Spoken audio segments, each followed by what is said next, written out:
दोस्तों आज हम जानेंगे कि अखंड दीपक अगर खंडित हो जाए तो हमें क्या करना चाहिए और बाती कैसे ठीक करना चाहिए, बाती में कार्बन लग जाते हैं तो उसे कैसे ठीक करने चाहिए। संपूर्ण जानकारी आज मैं आपके साथ इस वीडियो में शेयर करने वाली हूँ। तो दोस्तों अखंड दीपक जलाने अगर आप जलाते हैं तो सबसे पहले हमें कुछ नियमों का पालन करना होता है। तो अखंड ज्योत जलाते समय तो लोग सबसे पहले तो संकल्प लेते हैं अखंड ज्योत जलाने की। उसके बाद दोस्तों अखंड ज्योत जलाते समय हमें बाती को ऊपर करना होता है। तो उससे ऊपर करने के लिए हमें इस तरह का प्लकर चाहिए होता है जिससे हम अपना आईब्रो बनाते हैं। इस तरह का चिमटा बोलिए या प्लकर भी बोल सकते हैं। तो इस तरह का प्लकर चाहिए होता है बाती को ठीक करने के लिए।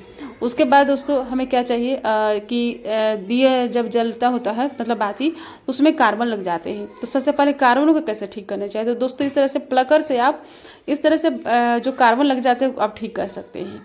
उसके बाद दोस्तों अब बाती को कैसे ठीक करें, बाती को ऊपर करना होता है। तो आप दोस्तों अब इस तरह से प्लकर से बिल्कुल धीरे से ऊपर आप खींच करके और बाती को ऊपर कर सकते हैं।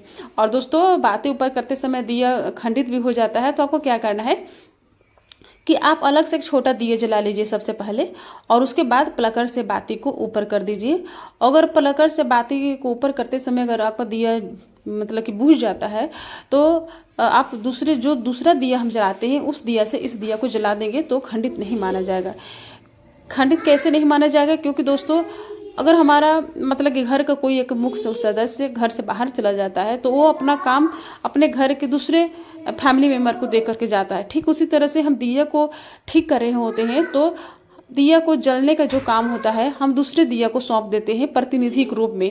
और उसके बाद इस दिया को ठीक करने के बाद उसी दिया से हम इस दिया को जला लेते हैं तो ये खंडित नहीं माना जाता। तो इस तरह से आप कर सकते हैं। और दोस्तों अगर फिर भी अगर आपका दिया किसी कारणवश खंडित हो गया, बुझ गया, तो आप सबसे पहले तो माता रानी से क्षमा याचना मांगिए और माता रानी से हाथ जोड़ करके प्रार्थना कीजिए कि हे माता रानी अगले नवरात्र में हम आपके लिए अखंड ज्योत जलाएंगे। तो इस तरह से आपका खंडित दिया का जो संकल्प होगा पूरा हो जाएगा और माता रानी आप पर क्रोधित भी नहीं होंगी, क्रोध भी नहीं करेगी।